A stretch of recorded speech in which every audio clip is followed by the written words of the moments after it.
Well, Governor Jerry Brown is running into renewed skepticism even from fellow Democrats on the issue of high-speed rail. The governor needs 21 votes in the state Senate to secure $6 billion in funding in order to start construction in the Central Valley as soon as December. But some say the entire plan should be changed, and one of those raising questions is State Senator Mark Desaulnier. In 2008, voters approved a ballot measure for about $9 billion. At that time, the idea of high-speed rail was pegged at costing $48 billion. It then ballooned up to $100 billion, and now is down to $68 billion. This thing just appears to be a mess at this point. It has its challenges, that would be fair to say. So, one of those challenges is the vote, which is expected to be taken this week up in Sacramento. It looks like the Assembly's ready to go for it, but you and the State Senate have questions. What are the questions? There's numerous questions, but I think the most important on a public works project of this size, be the largest in the history of the state of California, that is only somewhere between 10 to 25% funded, and lots of these projects go over budget. And with the pressure we have on our general fund, we've got to be very careful about how we spend these funds. Okay, now we're getting a promise of some money from the feds, and we have our bond money. But how much of the 68, that's the latest price tag, is that going to cover, and how much we still got to come up with? Well, we get about $3 billion from the federal government, from our funds, and that's the pressure right now, is to allocate those funds. Washington's threatening to take those funds away and put them somewhere else in the country. Then we have to match that dollar for dollar out of our bond funds. So the total fund's about $13 billion if we expended all of it. Okay, now, as I understand it, the biggest issue is where to spend those first couple of $1 billion.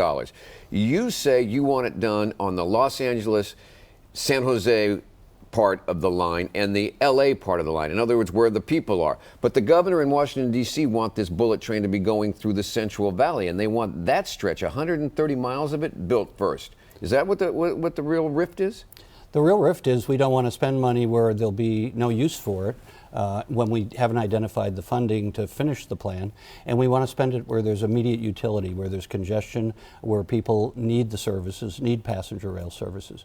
So we know we need it in the urban areas. It's not so much taking it politically from the valley to LA or San Francisco, it's to put it where the ridership and the need is. Okay, so what's the resistance to that from the governor and from the feds, I understand? The resistance we get generally, or I have gotten personally, is there was a commitment to spend it in the Valley. We believe there's enough flexibility in the federal grants that we have.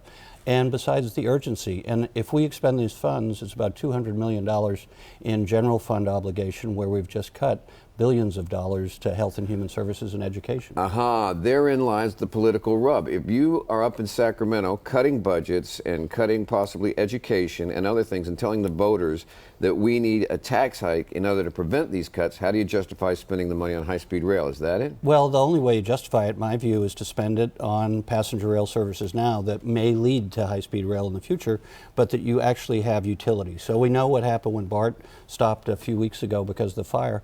We need more capacity in the urban areas. So why is the governor and Washington saying no, it goes to the Central Valley first? You would have to ask them that. I haven't got an answer that really makes much sense to me personally. Is there a lot of pressure coming in from Washington? Well, some of it's political. They want the Central Valley votes. They're trying to get those going for the presidential election, correct? I don't know about that. I think the reasons that make sense to me is... The unions want the jobs there. Yes, but you'll have union jobs wherever you put them, but you'll have benefit to the general public. And of course, if you expend money that doesn't have any kind of utility for people, and it comes from the general fund, you're going to lose union jobs in the public sector. Okay, this comes up for a vote. When this week? It could be as early as Tuesday, it could be Friday. We are supposed to take a break for 3 weeks and go back to our districts as of Friday. Of course, we'll have Wednesday off, so to be determined. Okay, your prediction, does the governor have the 21 votes he needs right now to get this thing rolling? It'll be a close call. I don't think so. Okay, thanks for stopping by. There's Stay the tuned. news right there. Stay tuned on that. Senator Mark Desaulnier from the Contra Costa area. We'll be right back. Thanks.